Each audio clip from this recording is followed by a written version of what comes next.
প্রচন্ড গরমে অনেকের স্কিনে লাল লাল রেশ, ছোট ছোট ফুসকুড়ি বা ফাঙ্গাল ইনফেকশন হয়ে থাকে। গরমে সবারই আমাদের সোয়েটিং প্রোডাকশন বেড়ে যায়, যে কারণে এই প্রবলেমগুলো বেশি হয়ে থাকে।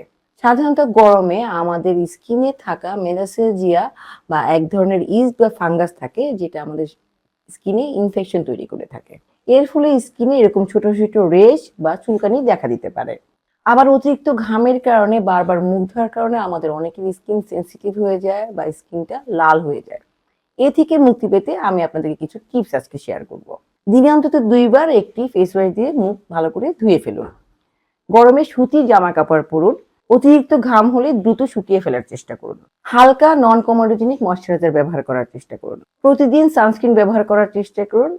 যদি আপনি ঘরে থাকেন তবুও সানস্ক্রিন ব্যবহার করুন। ভারী বা অয়েলি টাইপের স্কিন কেয়ার প্রোডাক্ট অ্যাভয়েড করুন। এরপরেও যদি আপনার চুলকানির সমস্যা না কমে থাকে, সেই ক্ষেত্রে দ্রুত একজন বিশেষজ্ঞ ডক্টরের পরামর্শ নিন।